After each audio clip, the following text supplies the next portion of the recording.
Bienvenidos a este espacio. Hoy iniciamos un viaje profundo hacia las raíces de nuestra práctica. Vamos a hablar sobre las 4 conferencias de Fritz Perls que dictó en Esalen, California, en 1966. Es fundamental entender que estas conferencias no son un libro escrito en la comodidad de un escritorio, sino son la transcripción viva de Perls hablando desde su madurez absoluta como terapeuta. En esta introducción, Perls deja claro que la Gestalt es una psicología del presente.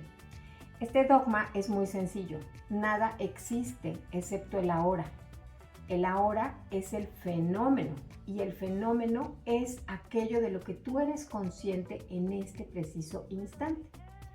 Por supuesto que este fenómeno que ocurre aquí es el resultado de un recuerdo, de una forma de reaccionar, de algo que se mueve, que traemos del pasado, del allá, del entonces.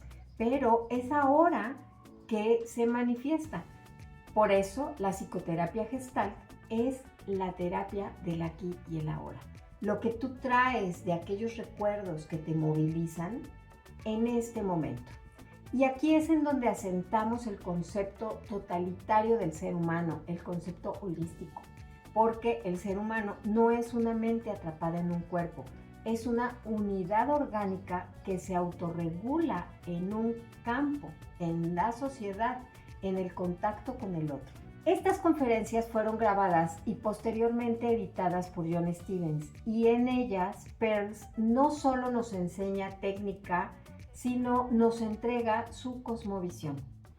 Lo primero que debemos asentar es que Perls llega a California para romper con el archivo muerto del psicoanálisis, con esa idea de que somos y nunca saldremos de lo programado en nuestra infancia. Vamos a analizar la primera conferencia donde Perls revoluciona la psicología al contrastar el enfoque gestáltico con 4 enfoques: la fenomenología tradicional, la ciencia clásica, la religión y el existencialismo. Comencemos con el primer enfoque. Este es el de los filósofos. Lo que ocurre con la filosofía, si bien es la madre de todas las ciencias, incluida la psicología, la verdad es que la filosofía se queda mucho en los procesos internos, en cómo procesamos la sensación, cómo organizamos la percepción, qué hacemos con el pensamiento y cómo todo esto despierta la conciencia. Pero se queda en un nivel de intelectualización, de explicación, que es muy valioso, pero a veces es como quedarnos solamente en la cabeza. El segundo enfoque es el científico tradicional. Este es el del observador frío, el que analiza la conducta humana pero desde fuera, como si esto se remitiera o se redujera a un experimento de laboratorio, pero sin volverse partícipe del fenómeno. Y entonces describe lo que pasa, pero pierde el alma y pierde la muy valiosa vivencia de la persona. El tercer enfoque al que se refiere Perls y del cual nos distanciamos es el enfoque religioso. Y vamos a tener mucho cuidado con este porque es de mucha reflexión. La religión no ve lo que es un ser humano, ve y orienta hacia lo que debe ser la conducta de esa persona. Por lo tanto, va a establecer normas rígidas, introyectos morales y por consecuencia va a generar una insatisfacción muy profunda y una culpa constante en el ser humano, pues porque nadie encajamos en el molde de la perfección. Sin embargo, y acá te lo dejo para tu reflexión, ¿qué pasaría si la sociedad no tuviera este tipo de reglamentos? ¿No será que en sí mismos no son malos, sino el exceso o el manejo que se le da de no perdonarse a uno mismo cuando cometes un error, lo que puede llegar a ocasionarnos problemas? Piénsalo, y si tienes algún comentario, déjalo por ahí abajo, me interesa mucho conocer tu opinión. Y el cuarto enfoque es el enfoque existencial clásico. Se centra en lo que es, en el presente, pero el enfoque existencial clásico tiende a buscar obsesivamente una causa y su efecto. Y esto lo vuelve un tanto lineal. Y aquí es donde Gestalt rompe con el molde, porque a la Gestalt no le interesa el porqué del enfoque científico o existencial ni el deber ser del enfoque religioso. La Gestalt descubre el cómo y el ahora de la conducta, no teoriza, observa el proceso vivo aquí y ahora, cómo te sientes, cómo miras, cómo evitas el contacto con ese tema que puede ser doloroso en este momento. Y además desmitifica el concepto de neurosis, porque ahora lo vamos a entender no como una enfermedad, sino como un mecanismo de manipulación y pérdida de autoapoyo. Aquí es en donde se distancia del enfoque médico-científico. Entonces, en la práctica clínica actual, se suele caer en la trampa del modelo médico tradicional, en donde tenemos esa obsesión con la patología, la búsqueda de lo que no funciona, a través de un diagnóstico psiquiátrico que etiqueta y congela al paciente. Frente a esto, la propuesta Gestalt y los postulados de Fritz Perls enfatizan que no se ven depresiones, sino seres humanos que han interrumpido su ciclo de la experiencia en algún momento preciso. Por eso se establece una clara diferencia entre ajustarse a la sociedad, lo que a menudo implica someternos a un entorno enfermo para ser, entre comillas, normal, y ajustarnos a esa vida que el mundo nos exige, donde el verdadero objetivo es ser real, moviéndose hacia lo sanador, hacia lo vigoroso, a lo que es realmente valioso en el ser humano. Entonces, desde esta perspectiva, la salud no consiste en estar bien bajo los estándares sociales, sino en alcanzar la conciencia a través de una integración en el contacto. Y esto responde a una ecuación técnica muy simple. Sensación más pensamiento igual a conciencia. Luego entonces, cuando el pensamiento se divorcia del cuerpo, hay una diferenciación entre el cuerpo como parte de tu equipo con el cual existes y tu pensamiento. Entonces el individuo se va a desplazar hacia la fantasía o hacia la paranoia, mientras que si conseguimos que sensación y pensamiento se mantengan unidos, vamos a tener una experiencia completa. Cuando solo hay sensación sin pensamiento, se permanece en el instinto. Por lo tanto, desde el enfoque gestáltico del cómo y el ahora, Perls redefine lo que la psiquiatría llamaba neurosis. Y escucha bien esto, la neurosis no es una enfermedad de la mente, es una elección de supervivencia que se congeló en un tipo de comportamiento que te atrapa. Luego entonces la persona neurótica hace todo lo posible por evitar experimentar la vida a conciencia y con autenticidad. ¿Qué hace en su lugar? Proyecta sus propias sombras en los demás y convierte esa evitación en un comportamiento habitual, volviéndose un círculo vicioso. Así, en esta primera conferencia se comprende que la neurosis es tajantemente una interferencia con el crecimiento personal, un estado en donde el individuo utiliza su energía no para vivir, sino para mantener un rol o un personaje asfixiante que le otorgue seguridad, que eso es lo que finalmente todos buscamos. En conclusión, ante el error de usar una brújula vieja para navegar un mar nuevo, que es lo que se hace en la neurosis, tú tratas de enfrentar la vida de hoy con las herramientas que aprendiste quizás desde la infancia o en la adolescencia, que ya no son actuales para tu vida adulta. Entonces la Gestalt apoya la adaptación de estrategias que funcionaron en algún tiempo de tu vida y que hoy dejaron de ser, lo que te decía, actuales. No es que se tiren a la basura, es que hay que graduarlas, ajustarlas para que sean funcionales para ti el día de hoy. Lo que ocurre con la neurosis es que se defiende el status quo. Se aferra con uñas y dientes a las conductas del pasado, a lo viejo, que es conocido, por lo tanto te va a dar seguridad. ¿Para qué lo hacemos? Pues para intentar obtener el apoyo del medio ambiente a través de la manipulación, que finalmente, repito, es lo que nos lleva a sentir seguridad en lo que hacemos, en el medio, en nuestro desempeño, en si somos suficientes o no respecto a lo que estemos haciendo, en lugar de apelar y confiar en tus propios recursos personales. Esta manipulación puede llegar a ser no solamente al esposo, a los hijos, al jefe, a los maestros de escuela, también al terapeuta.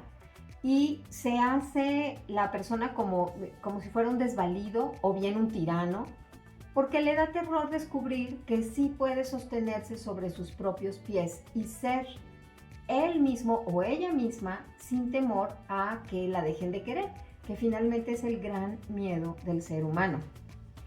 Así que en esta primera conferencia, Peirce nos deja claro que el camino de la Gestalt es el camino de la honestidad implacable.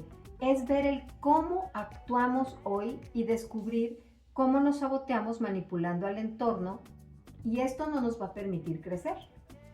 Te voy a poner unos ejemplos de cómo es que el ser humano manipula al entorno. Todo comienza con un introyecto que está dentro de ti y dirige tu comportamiento sin que tú te des cuenta, que eso es lo que tenemos que ver en la terapia.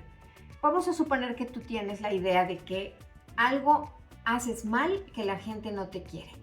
Entonces, ¿cómo es que manipulas al entorno? Bueno, cada vez que tú sientes que alguien se aleja un poco o marcas un mensaje de WhatsApp y te deja en visto y no te responde, o bien pasan demasiados días y tú no sabes nada de la persona, empiezas a ponerte nervioso porque algo está ocurriendo con esa persona que es importante para ti.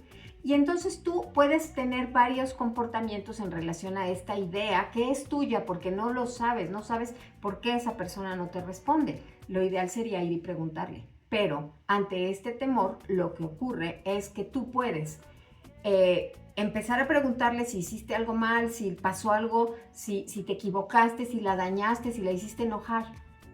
O bien puedes decir, ella no me habla, él no me habla, pues ahora yo no le hablo el doble. Y entonces te distancias. Ni una cosa ni otra sabes por qué lo haces. Es como un comportamiento automático. Ese es un comportamiento neurótico.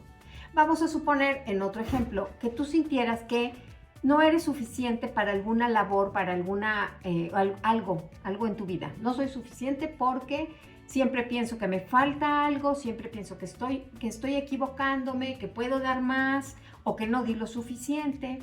Y entonces tu comportamiento neurótico sería, pues ahora estudio al triple, ahora hago todo 10 veces hasta que quede pero perfecto, que no tenga ni una mancha, que esté muy bien.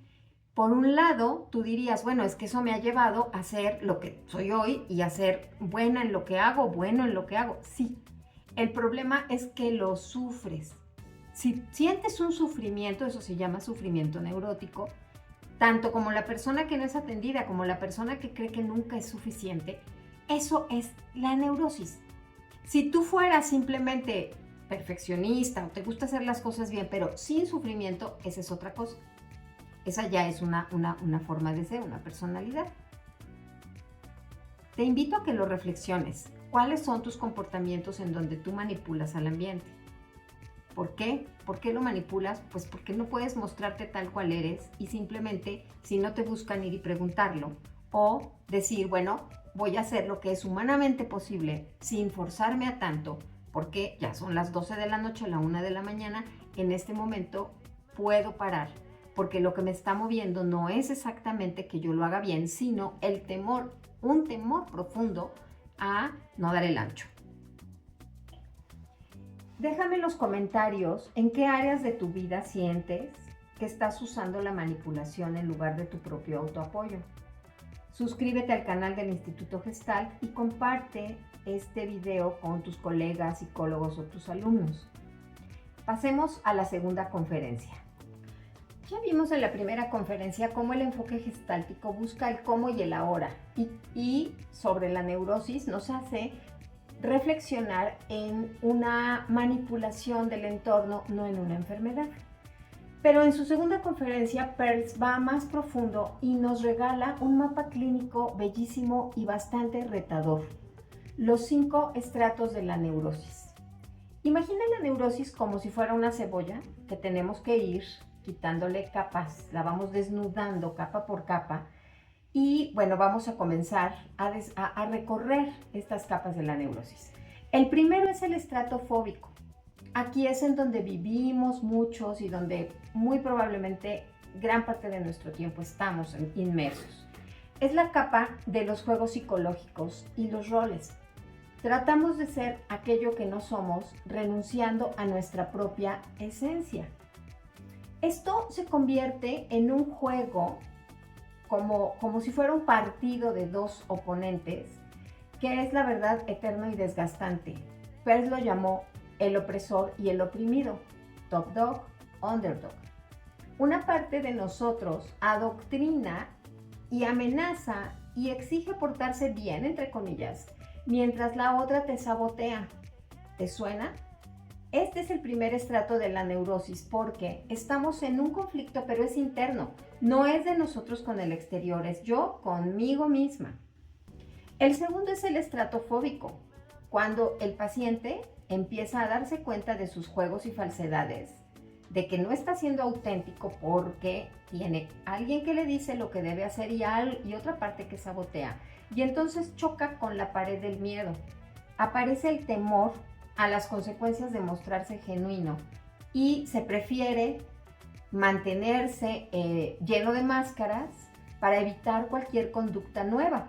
Y además la defendemos cuando de fondo lo que hay es un miedo bien profundo.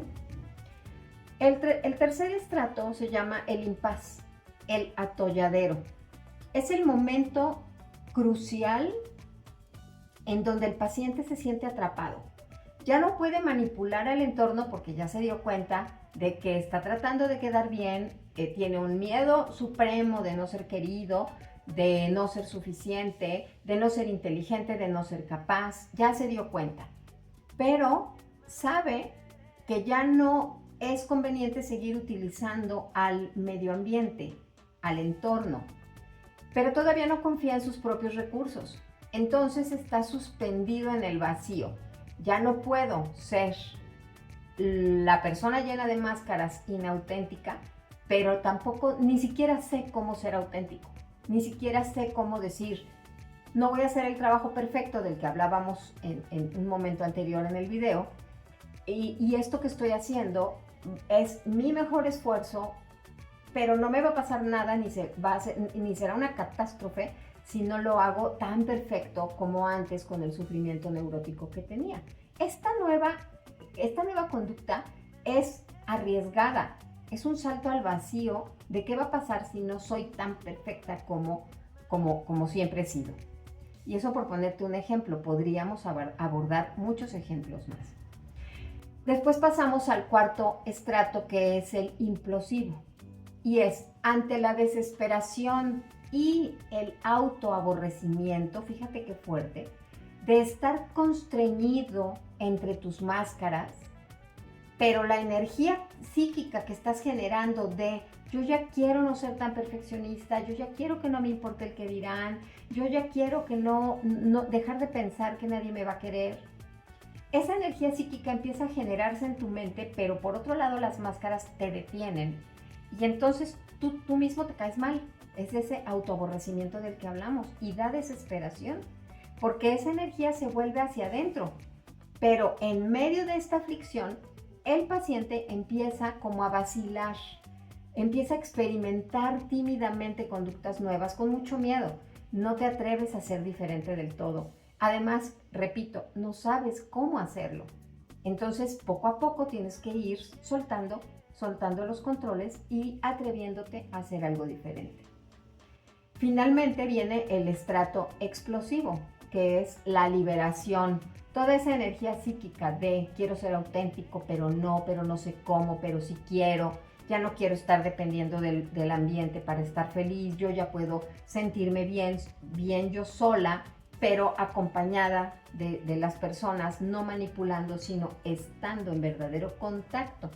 Entonces, toda esa energía que estaba congelada e inactiva se libera en forma de impacto y permite que emerja una fuerza muy auténtica que es la auténtica fuerza de la vida. Y a ver, comunidad, una pausa obligada. ¿En cuál de estos 5 estratos sientes que te encuentras hoy en tu propio proceso?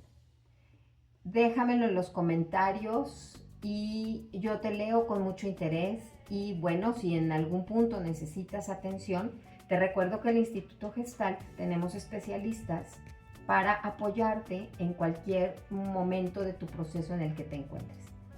Déjamelo abajo antes de pasar a la tercera conferencia. Y aquí Pearls pone el dedo en la llaga en 2 temas que a todos nos mueven. El primero es ¿qué onda con mis padres? Y la segunda es los sueños. Vamos a referirnos al asunto de los padres. Es una trampa culpar a nuestros padres y Pearls es tajante y dice, el neurótico se pasa la vida culpando a sus padres por no haber sido lo que él quería que fuera, lo que esperaba, y al mismo tiempo los usa como escudo para sus problemas actuales. ¿Te suena? Al hacer esto, el individuo se niega a desarrollar sus propios recursos de modo autónomo, porque es más fácil culpar a quien no se puede defender, a quien no se va a defender, que tomar tu vida en tus manos y hacerlo por ti. Entonces te quedas atrapado como un niño, una niña eterna, reclamando apoyo ambiental, que te hagan todo, que te ayuden, que te apoyen, porque pobre de ti, en lugar de madurar. Observa esto que te cuento y piensa si tienes pacientes en este caso, si tú mismo de pronto te descubres infantilizado en ese sentido, y llévalo a terapia, no te quedes ahí. Y si eres terapeuta y tienes a alguien así y no sabes para dónde, en el instituto también tenemos el servicio de las supervisiones terapéuticas. Con mucho gusto te atendemos. Y el segundo tema al que nos referíamos en esta conferencia es el estudio de los sueños. Para la Gestalt, los sueños no son mensajes cifrados del más allá ni del inconsciente freudiano tradicional. Pero decía que el sueño es la proyección de partes tuyas alienadas. Por lo tanto, cada elemento del sueño, vamos a suponer que un perro, una mesa, una pelota que pasa, un perseguidor, o bien algún sentimiento como miedo, desesperación, alguna cuestión, todo lo que aparece en tu sueño es una parte de ti. Y al trabajar el sueño en el aquí y el ahora, tú lo llevas a terapia o tu paciente lo trae a terapia y entonces reasimilamos esas partes perdidas. Tú me dirás, no, es que yo a veces sé que soñé con mi papá porque lo vi, era la cara de mi papá, yo lo vi, lo percibí, yo sé que era él. Pues no era él. El inconsciente, que tiene otro idioma, el idioma de los símbolos, lo que hace es te pone el simbolismo de tu padre en ese aspecto que lo soñaste, en esa situación que la soñaste. Vamos a suponer que tu papá es para ti, simboliza lo estricto, el deber ser, y entonces lo que hace el inconsciente es, en este momento, lo que necesitamos es el deber ser, y entonces escoge la cara de tu papá, porque tiene una carga completa la presencia de tu padre. Entonces, cuando ya analizamos, vamos a reasimilar, por ejemplo, a ver qué parte de tu papá, que es la que se está manifestando en esta situación que estás soñando, requiere de tu entereza, de tu integridad. Y entonces es así como vamos haciendo una interpretación muy personalizada de cada quien respecto a sus sueños. Eso de los catálogos de sueño pues es una falsedad porque cada quien tiene sus propios símbolos. Ahora, yo te hago una pregunta seria como terapeuta y alumnos que me ven. ¿Tú sigues usando la historia de tus padres como una justificación para no dar el salto a tu autonomía, refiriéndonos a tomar a los padres como responsables de mi presente? ¿O tienes algún sueño de esos que son recurrentes, que te dejan pensando, que te dejan reflexionando, que de pronto no sabes qué hacer con ello y quisieras saberlo? Déjame tu reflexión en los comentarios y lo vamos analizando. Me encantaría leerte. Y finalmente llegamos a la cuarta conferencia, el corazón técnico de nuestro enfoque, los experimentos. En Gestalt no solo hablamos sobre las cosas, sino las hacemos pasar por el cuerpo. Todas las células de tu cuerpo tienen que responder a la vivencia nueva que estamos tratando de incorporar como parte de tu bagaje de respuestas, las que ya tienes, más las que estás improvisando, más las que han funcionado, más las que no, más las que aprendemos en terapia. Y estos experimentos que mucha gente les llama las técnicas dinámicas, bueno, ni siquiera le dicen técnicas dinámicas, las dinámicas Gestalt, no, lo que hacemos se llama experimento. Tiene toda una fundamentación teórica y son muy potentes para que la persona amplíe su darse cuenta. Es el acceso al inconsciente.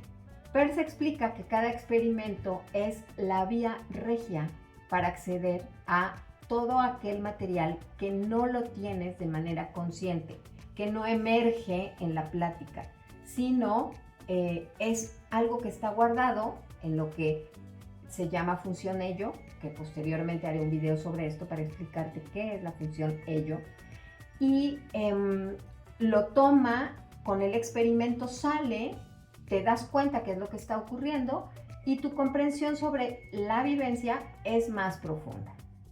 Ahora, ¿cómo incrementamos esta conciencia?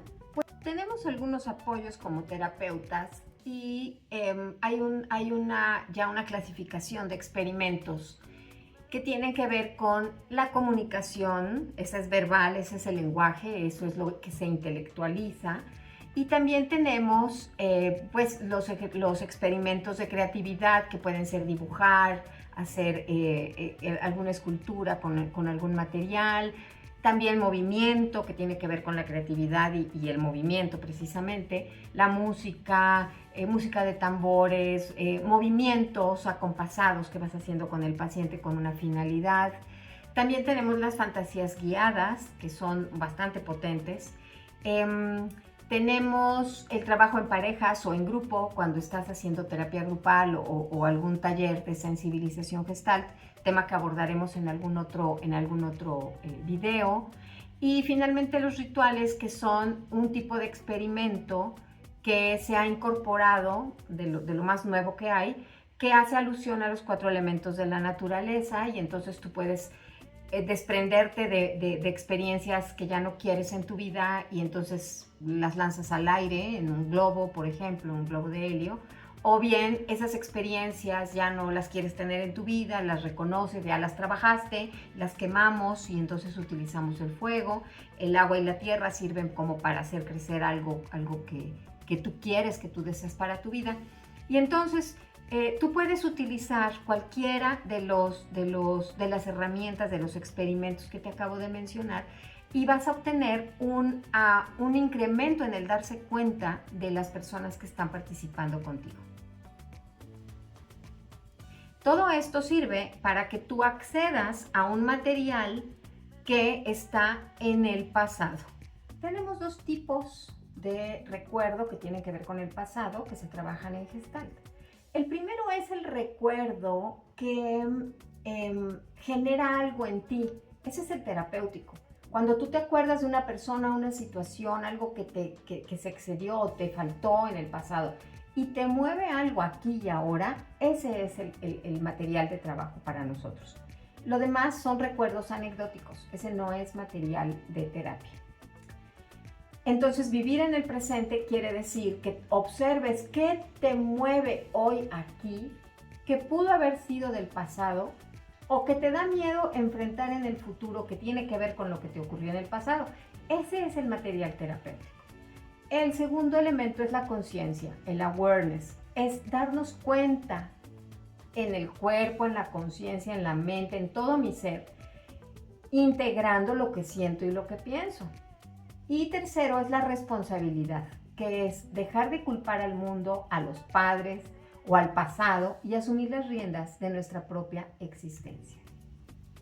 Pues muchas gracias por acompañarme en esta masterclass. Si este video te aportó valor, suscríbete, dale me gusta, compártelo con quienes busquen llevar a su práctica clínica y a su desarrollo personal el nivel profundo y profesional que tiene la Gestalt.